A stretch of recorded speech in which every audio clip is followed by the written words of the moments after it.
I want to welcome you all here to tonight's and for this rest of this retreat.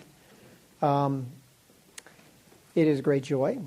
It's a great pleasure to spend some quality time with you all this weekend. So what I want to begin with by saying is that I hope that this retreat will give you some tools, practical tools, and I mean very practical tools, that you can take away with you to use in your daily life. And so the whole focus of this is a practical approach. We've all read a lot. We've all, normally people come to these kind of retreats are fully workshopped out. They've gone to a lot of workshops. They're well versed.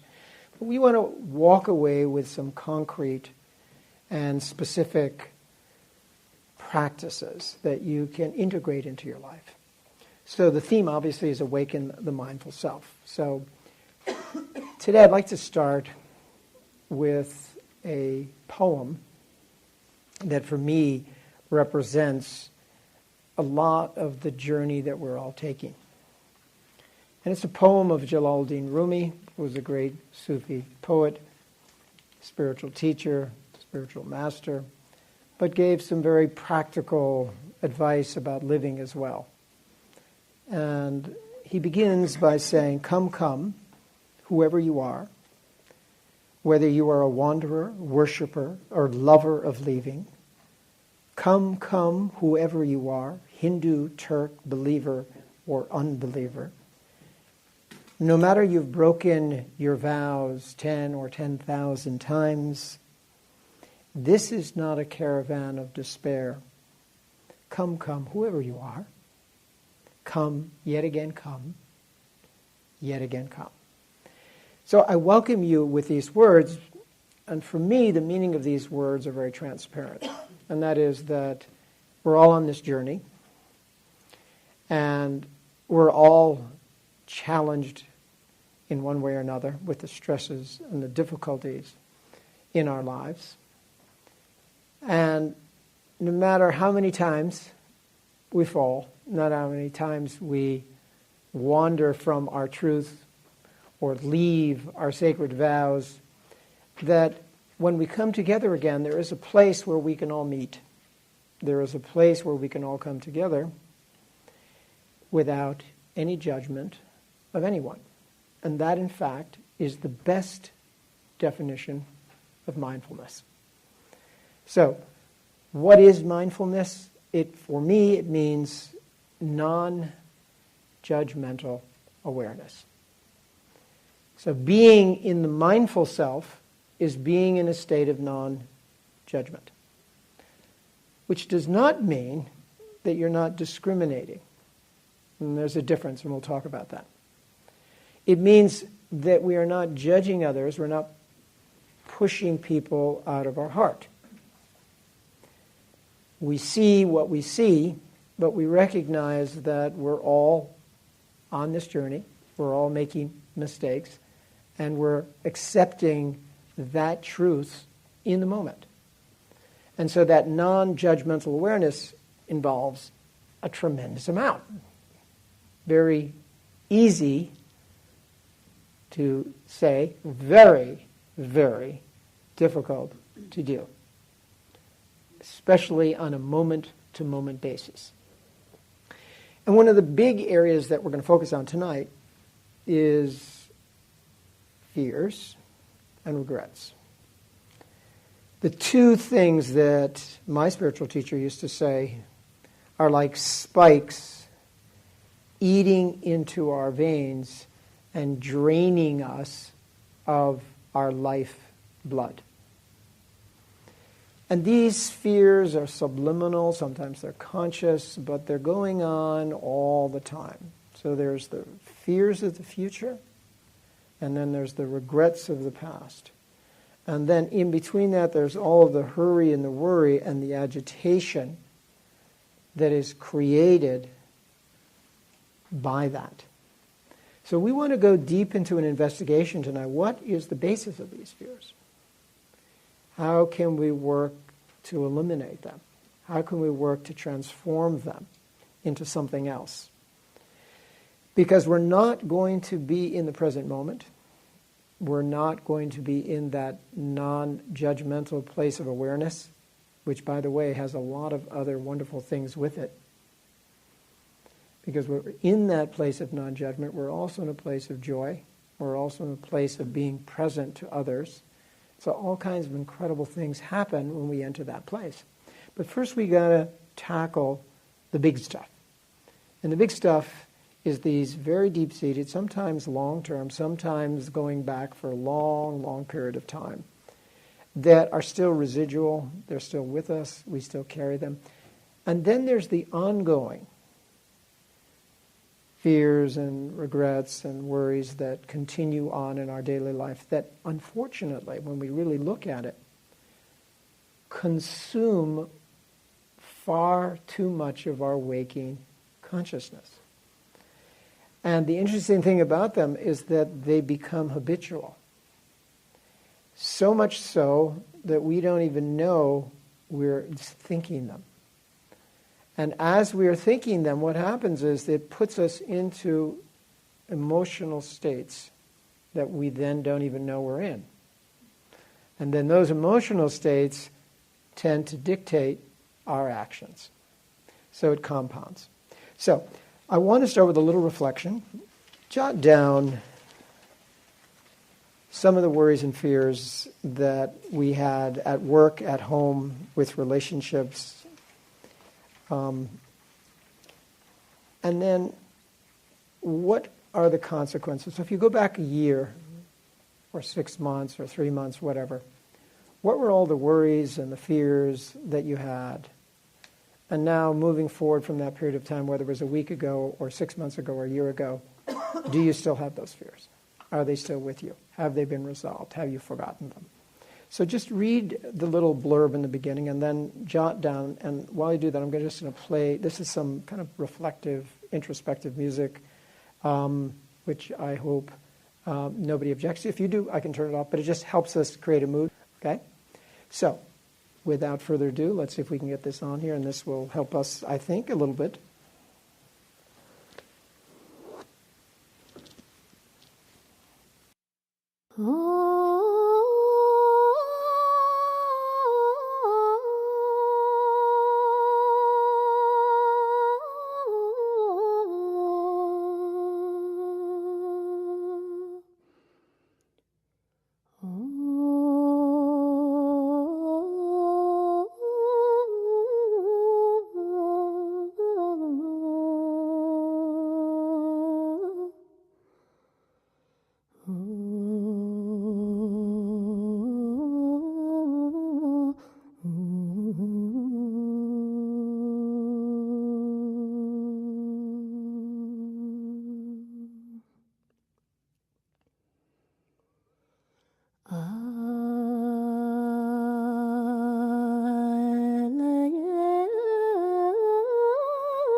Chulalo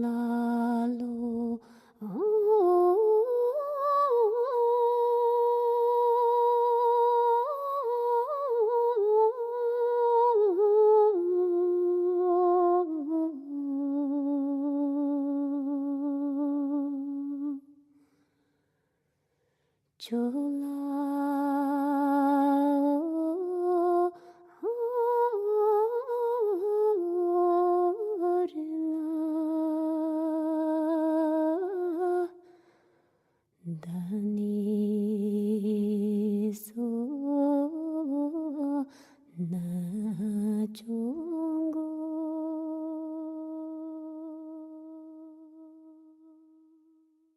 Okay. So let me begin by sharing with you a little story that kind of sets the stage for where we're going. This is a story about a man who was living a very contented life and with his wife, and was in most ways pretty happy. And as the years went on, his friends and his neighbors and other people in his community and his wife began to notice that the neighbors were building bigger houses and better houses, and they seemed to be very successful. And so he was feeling the pressure to buy another house, get some more land, invest in real estate, and move from what was originally quite a comfortable existence to something much more expansive. So he looked around, and by chance he happened to see that there was an ad somewhere. And this ad was offering free land in a part of town that was pretty open and expansive. So he goes there, and the deal is that turned out to be a reservation or indigenous reservation, that you could claim whatever land you wanted by walking the length and the breadth of it and coming back by the end of the day. And so whatever land you had traversed up to that point and walked back became automatically yours. So he said, wow, this is the most fantastic real estate deal ever. All you have to do is cover the land, and it's yours. So, unable to resist this tremendous temptation, remember, free land, where can you get free land these days? He set out on his quest. And there were many people there who were following him and watching him. And it turned out to be an extremely hot day. So he set out very early in the morning. And he's walking at a very, very, very, very fast pace. And 2 or 3 hours go by. He's developed quite a sweat. It's extremely hot outside. He's sweating like anything. It's around noontime. People are noticing that he's very fatigued. He may have had heat stroke. And some of his friends are saying, maybe this is enough. Maybe you should just turn back. Whatever you've got is plenty. Why do you need any more? So on and so forth. But he said, no, this is too good a deal. This is too fantastic an opportunity. I can't pass this up. And so despite the warnings from some of his friends, he continued to persevere. 1 hour, 2 hours, 3 hours further. The sun was so hot. And this time now he is totally dehydrated. And he is in that state where he doesn't even know what he's doing. And he starts to walk back. And he gets back to the beginning where he would receive this land officially from the indigenous people. And just as he gets to the place where he started, he collapses and has a heart attack and dies. And so the indigenous people, following their tradition, say, well, this is where he was meant to be laid to rest. They dug his grave right there, and they buried him right there on the spot. And of course, the metaphor of the story, the analogy of the story, is somehow very apt in our own lives, that we are often pressured by circumstances to want much more than we really need, and desire much more than we really have any use for in our lives. And that desire and those so-called needs end up being our curse and our own death. And I'm sure all of you can share similar stories of friends who you know who, having health problems, challenges in other ways, are just so driven by the society we live in to be, quote, successful, to be, quote, having our cake and eat it too, and everything else, not realizing that what we are sacrificing is our very life. Because the quality of our life goes down and down and down and down. And the hardest part about recognizing it is that if you do happen to recognize it, very few people will share your realization with you.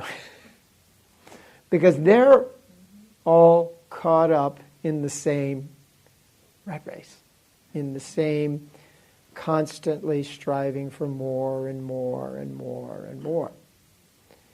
And so that puts a tremendous burden on, even if you have that understanding and that realization, to be able to be strong enough to go against the majority of the people and how they're living their lives.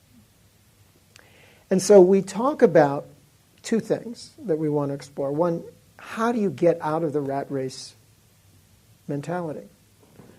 The rat race mentality is basically driving all of us insane on the installment plan.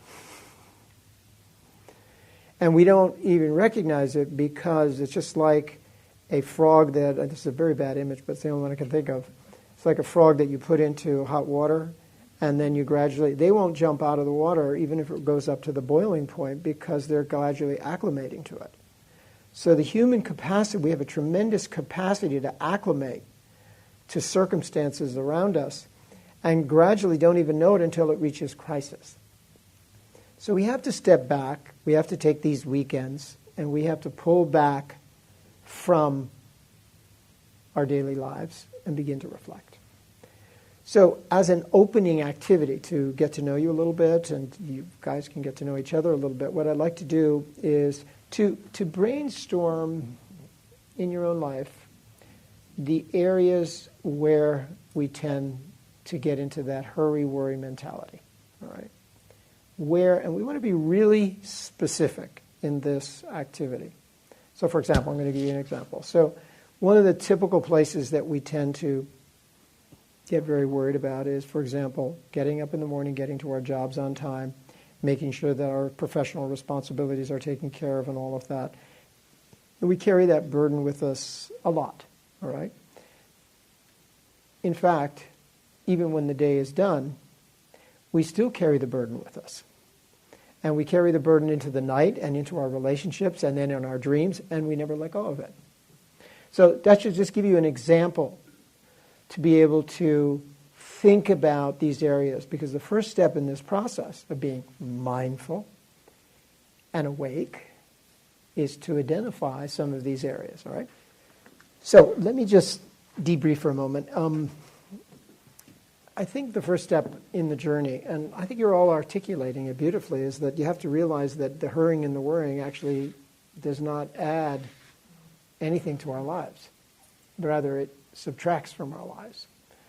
And making that a deep realization is very important. Because every thought that is of that nature is a thought that could have been a joyful thought. It could have been an ecstatic thought. It could have been a thought of deep peace or deep gratitude. It could have been anything else. But we get trapped in that thinking pattern. And a lot of you are really describing how these thought forms become habitual and reactive.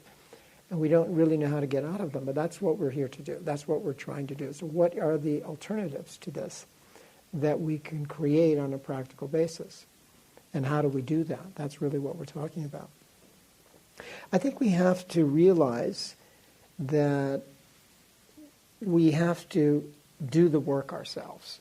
All right? Nobody's going to do this for us. And the first step is recognizing and what I call identifying those thought patterns. And that's what this is all about. Because if we don't take the first step and say, hey, this is what I'm doing, these are my thought forms, you never get to the next step. And the next step is very simple. That's not who I am. That's not who I want to be. Recognizing and saying that to yourself and affirming that is step two. But first we have to recognize them. And we have to take the time during our day to watch where those thought forms arise and what trigger them. Because when they trigger, it's too late. You're already in it. And so we have to find what we call counter thoughts that trigger different emotions and trigger a different way of looking at the world, which is totally supported, by the way, by neuroscience today, the latest researches in neuroscience. So it's like rewiring your synaptic responses, and by creating new, powerful new thought forms which override the old thought forms. And it's a process, but it can be done. But we have to take the conscious steps. First, recognize it. And one of the things I'm going to recommend to all of you is that when you go back to your homes, that you start a journaling process. Some people are going, no. Okay. Some people it doesn't work, but let me tell you why it's important. You can think about it later. The mind is very, very devious. And unless we're coaching ourselves on a daily basis, when we really take a look at our thought forms, they get the upper hand on us. And if we're not reflecting on those thought forms and what's going on in our life, then they will just continue because nobody's going to stop them. So, and we'll talk more about journaling or self-introspection, self-analysis, whatever names you want to call it. But the point that I want to make here is that nobody can know more about you than you. No doctor, no psychotherapist, nobody. If we pay attention to our thought forms, we'll begin to know who we are. And we start with these big, huge elephants in the dining room that we have let into the home, our own house, which is our own mind, that are crashing around in the dining room, and we're not even noticing it. We have to start with those big things. So this is like the first big step in the process. So I'm going to repeat. Really need to have a practice, and we'll talk about meditation too, which is a very profound practice, which we do, if you're not going to do it on a daily basis, do it as much as you can, but take some time to reflect on a daily basis where you're going and where your thoughts are going. There is an important kind of understanding we need to have about the mind, and that is that we're either moving in the right direction, getting more clear, more insightful, less worrying, or we're moving in the opposite direction, meaning we're getting less insightful, more hurrying, more worry, more anxiety. So there is either the upward spiral or there's the downward spiral. And what happens is when we get into the downward spiral, if it goes too long, it becomes very, very fast and very dangerous. And we need to check it. And we need to know where we are on that. Because there's no such thing as homeostasis. It's not like you stay the same. Every single day, there's the choice of where are we going with that. And so that's why it's so important.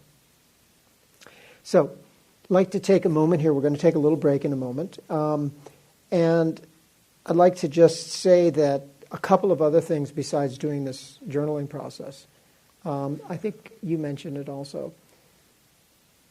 The need to slow down. And slowing down is not sloth. Okay? You need to differentiate between the two.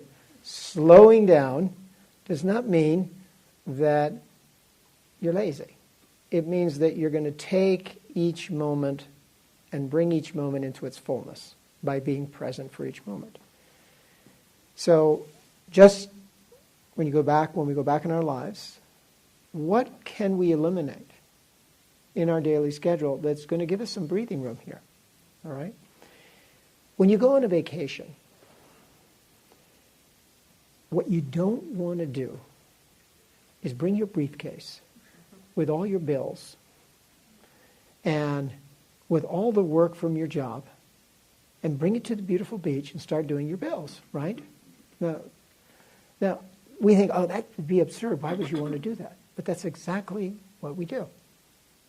We carry this stress and these strains with us on a daily basis, and even when we're on vacation.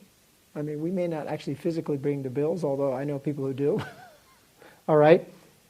We bring our cell phone, we bring the internet, and we never give ourselves any breathing room to really allow for a breath of fresh air in our lives. And so this is where we're headed with this. Okay. Everybody's comfortable? Okay. So, just to get us back into where we were, a couple of things. One, going back to starting a practice of looking at your life every evening. 5, 10 minutes. End of the day, whenever you can. Creating the inner coach. And that inner coach is the one that is kind of overlooking or overseeing what's going on. Different traditions, spiritual paths, call it witness consciousness. Okay? And the realization that you're having when you do this, if you're doing it right, is that you have thoughts, but you are not your thoughts. Okay? Very important to get that. We have thoughts, but we are not our thoughts. We become those thoughts if we choose to identify with them. So if I have a thought of anger, I can say, okay, that's just another thought of anger. That's not who I am. And you disidentify.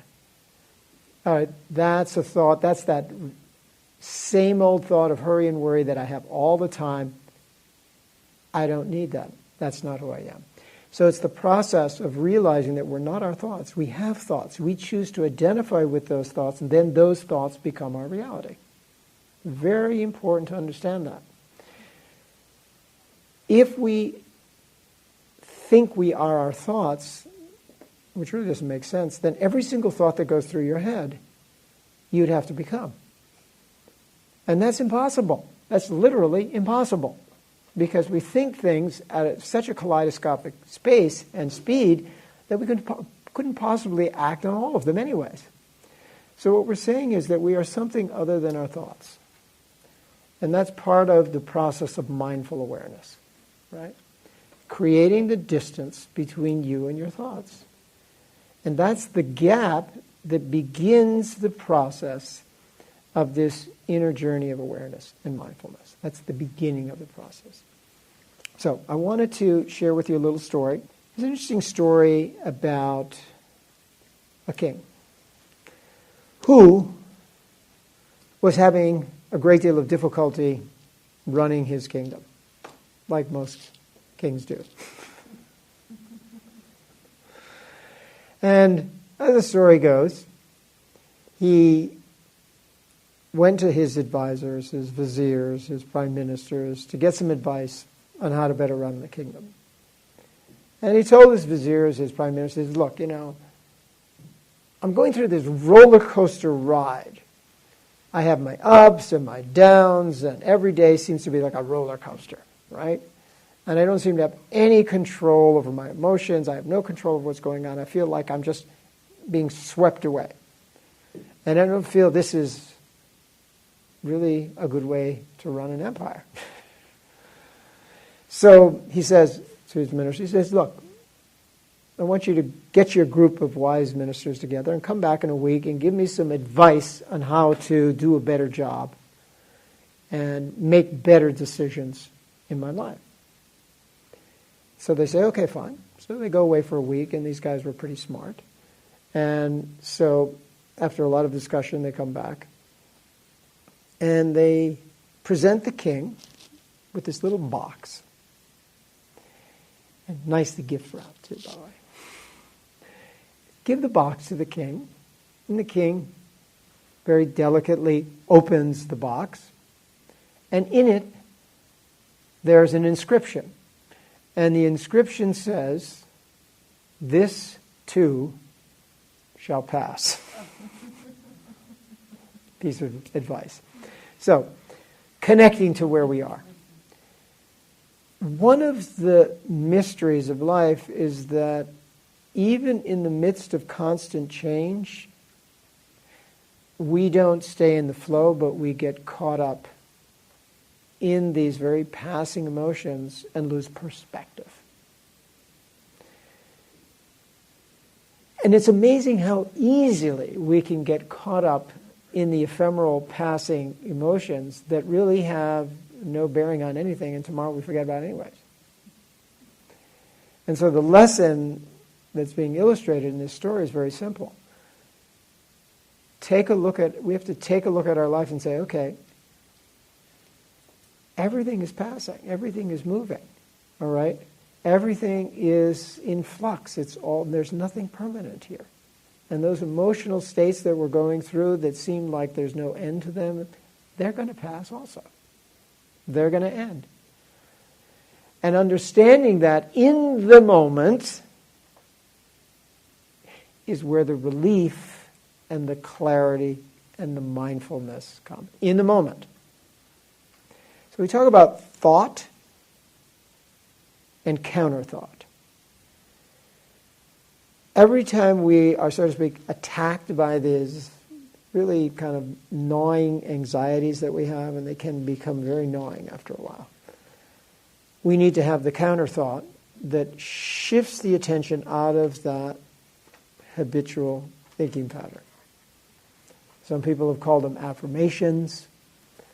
But really what they are is they're pieces of wisdom that teach us how to live in the moment and get us out of it. So think about it next time when that humongous problem seems to come up, right? This too shall pass. When there's so many problems at work and you're under tremendous pressure from your boss or whoever it is, and they're just on your back every single day, right? This too will pass, right? And the same thing in relationships, where you may be going through a rocky road in a relationship, and a patch which really seems like is never going to end. It will end. And we need to have that perspective, because that's the perspective that gives us that non-judgmental awareness, that frees us emotionally from those. So these are very, very, very important to understand. So I'm going to take a moment here. And by the way, feel free to interrupt and feel free to ask questions. We're going to have some questions at the end, just general questions at the end anyways, but feel free to interrupt me. There's no protocol here. So, all good? Go ahead. I have a question regarding something you said a little before. And I got a bit of a problem myself, which is, to me, everything has to be proven. I like to... Proven. I'm not a mathematician, I'm not a scientist or anything like that, but I like to read the facts. You know, I read USA Today and I read the New York Times, and percentages of this, percentages of that. You know, how is it proven, and so on. As if that was, you know, I know there's quantum reality out there, but at the same time, so it caught my attention when you said you either go up or you go down, but you don't really stay. Well, how is that? I mean, because I think I'm here, and since I'm here, I like to think that I'm trying to go up. Right. You know? But why? How can you be so assertive or say for sure that or how can we prove that in fact we don't stay? Okay, it's a good question. Where does the thought come from? Where does the kind of reality check come on that? Yeah. So that you can. Okay. The example that I would give is this: that if we become mindful of our thoughts, you'll notice that the emotions arise out of our thoughts. So a continual way of thinking, or a pattern of thinking, that we have over a period of time develops emotions that are associated with it, right? Now here's what happens though, that those things are constantly changing. So if you take a look at your day, you get up in the morning and you're expecting the day to go in a certain way, right? But if we really look at things from a point of view of perspective, we see that every single day there's something new that changes the direction of our thinking, or changes the direction. In other words, there are interruptions all the time. All right? You started out with this agenda, and you got halfway through the agenda, and this happened, or that happened, or this happened, or that happened, right? So those interruptions, what they do is they prevent you from getting to the destination directly without interruption, whether it's a thinking pattern or a goal or anything like that, all right? And so what happens, they revert, all of a sudden, you come up against that hurdle, you come up against that wall, or to put more specifically, you come up against resistance in general in life, whatever it is, whether it's from a person or a job or work or material things, and that changes what's going to happen. So the reaction to that resistance, the reaction to that challenge, hurdle, whatever you want to call it at this point, we're going to change the name of it a little bit, keeps things from happening and moving in a direct to your destination. So it changes it. So you started off your day, you made a vow, I'm going to make this the best day of my life. You start out with a meditation, and you do your yoga, and you've got all these great affirmations going. You get to work, and immediately there's a major crisis. And all of a sudden, where was the peace? Gone. Finished. Finitoed. Right? And your emotional state changed on a dime. You follow? So there's no, at that point, you're headed in the opposite direction. Instead of being in that positive, forward-looking, right? All of a sudden, you're in the opposite direction. And you don't even know it. So you're dealing with the stress of the moment. You can't deal with the stress of the moment. You lose your peace. You scream at someone. You get angry. You walk out of the room. And all of a sudden, do you follow what happened? Now, you can experientially prove that for yourself every single day. What we're trying to develop is a place where those things don't change you from your direction. And that you have to go very deep.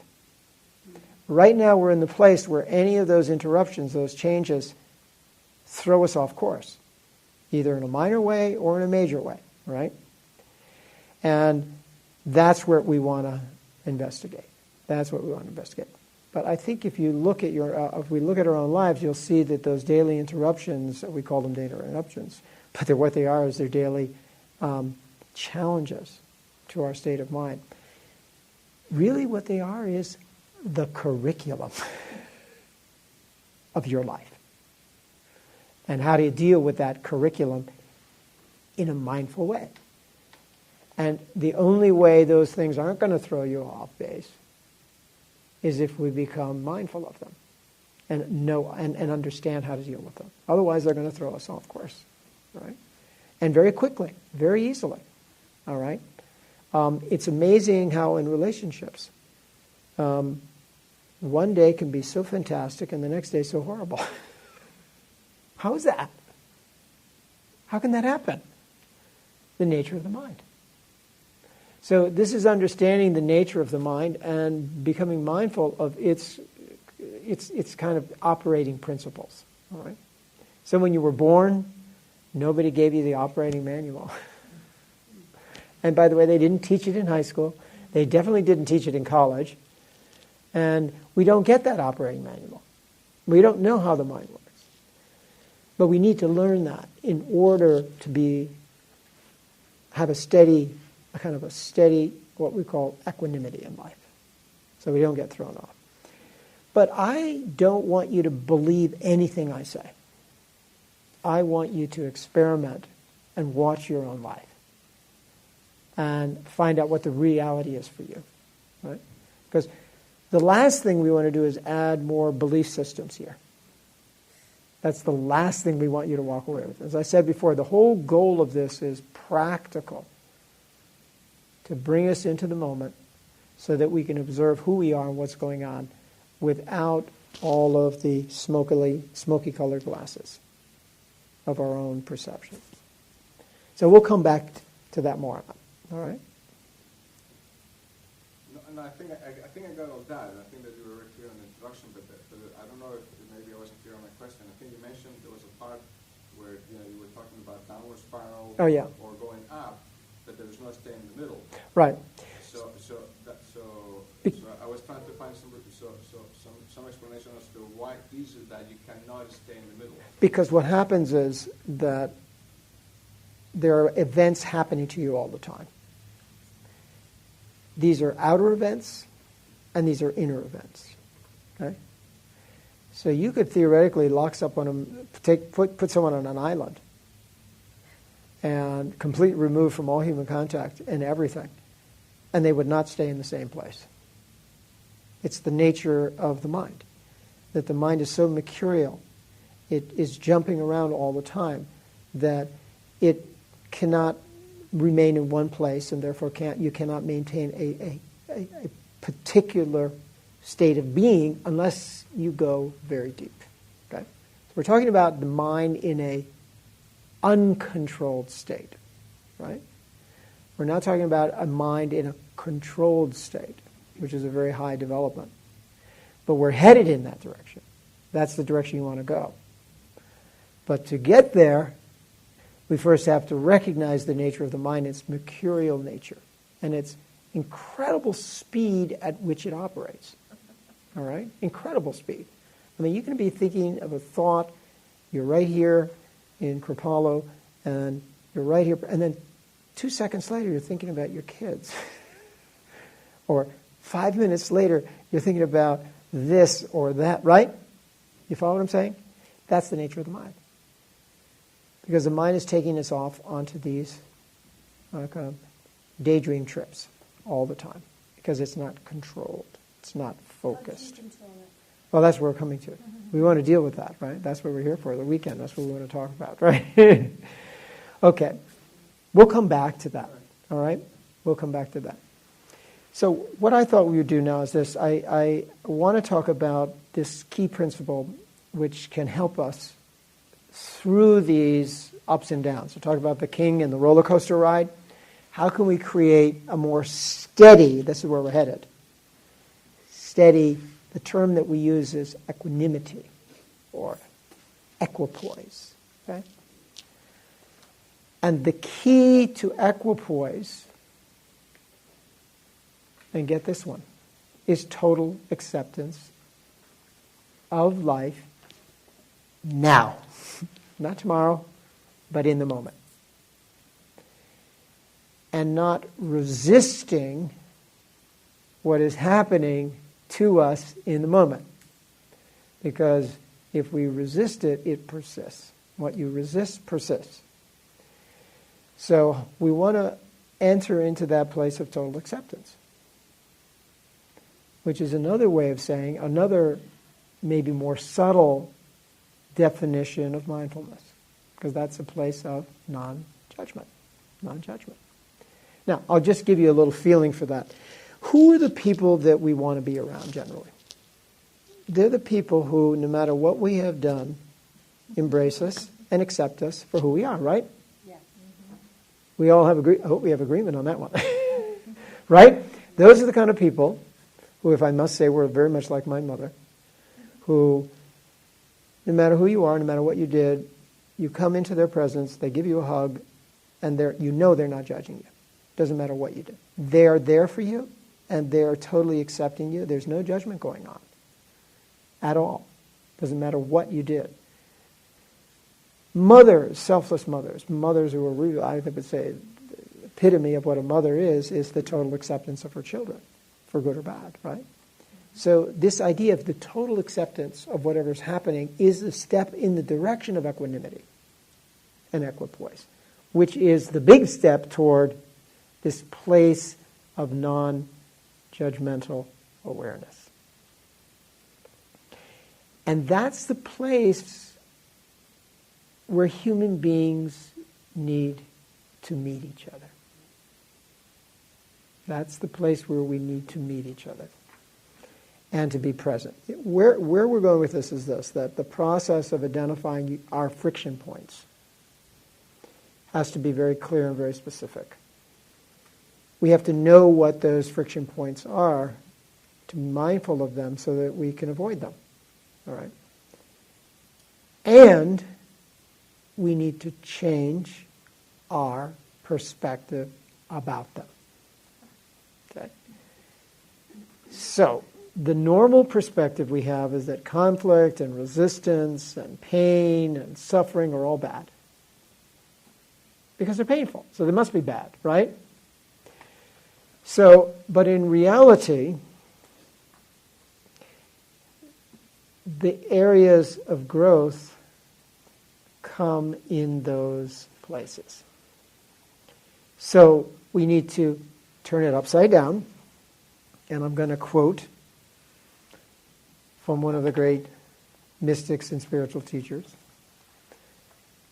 Something that may sound totally counterintuitive at first, but when we begin to do this, we'll see that it works. He tells us, the hurt we embrace becomes a joy.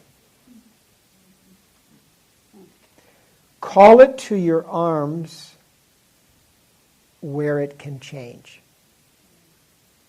I want to say that again. The hurt that we embrace becomes a joy. Call it to your arms where it can change. Welcome difficulty as a familiar comrade. Joke with torment.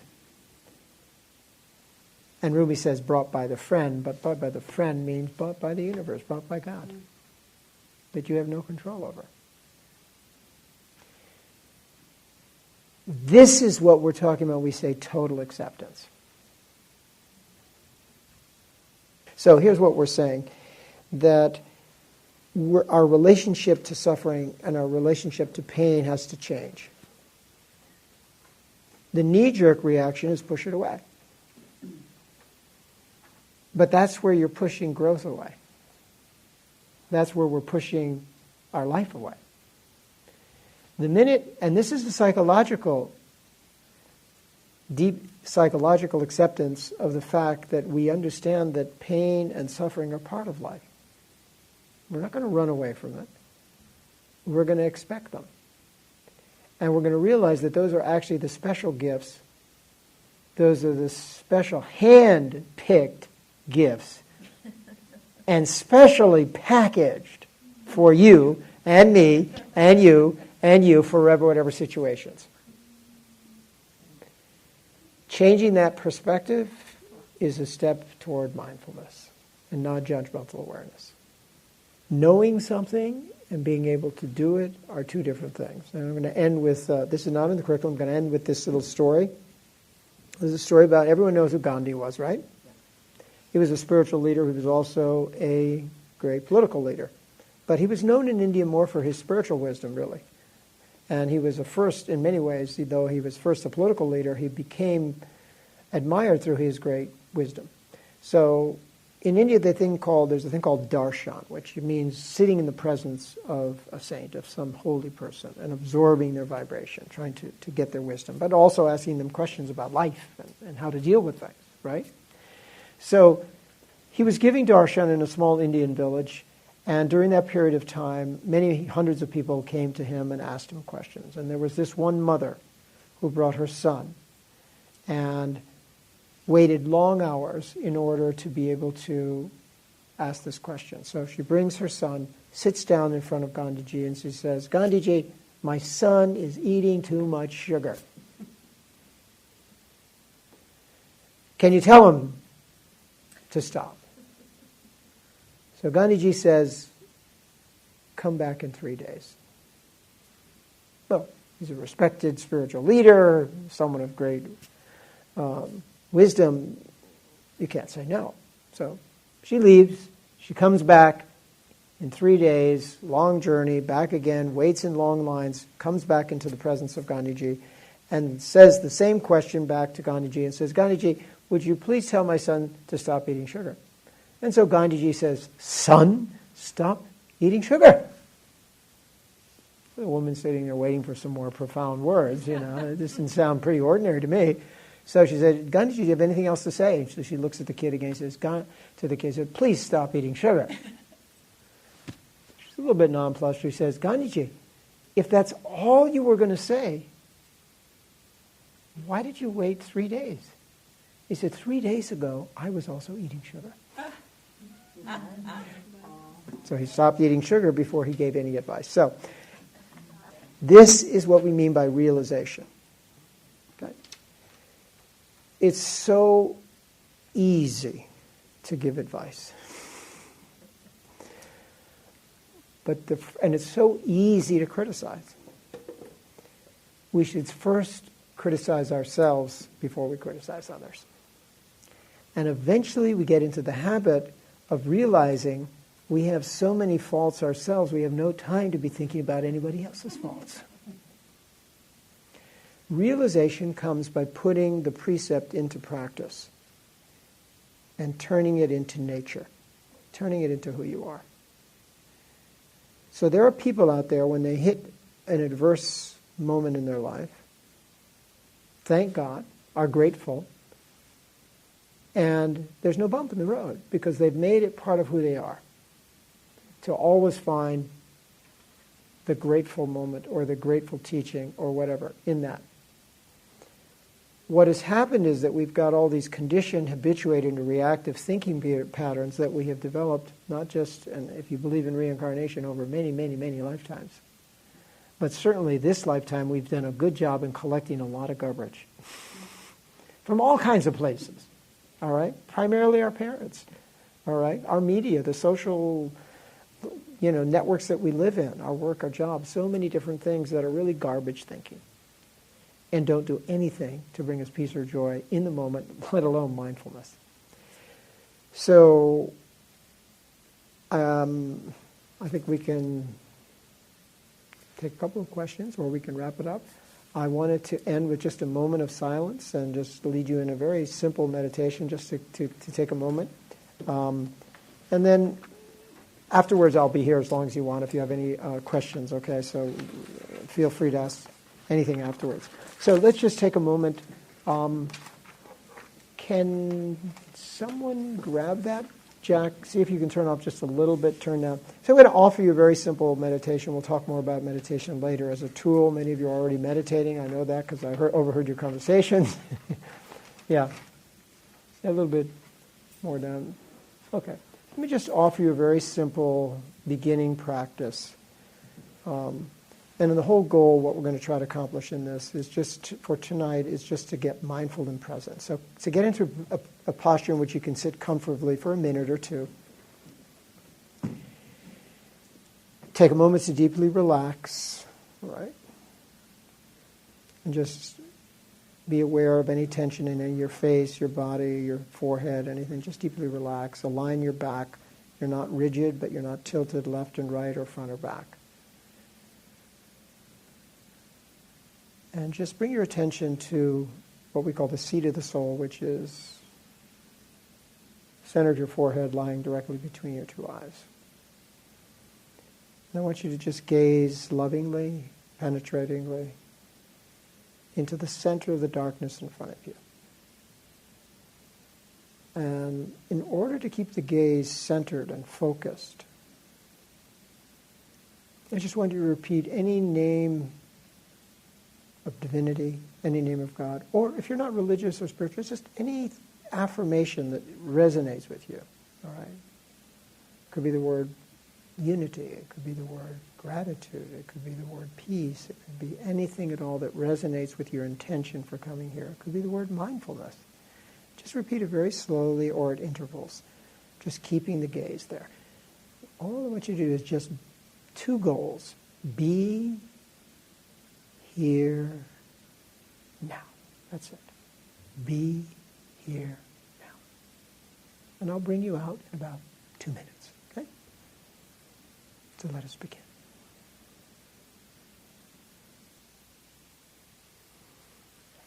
So please leave off. And as you're coming out, maintain that awareness. And just walk out with that very present, clear, open awareness. Blessings. It's been a joy to be with you this evening. Thank you all so much. Thank you. Thank you. Thank you. Oh.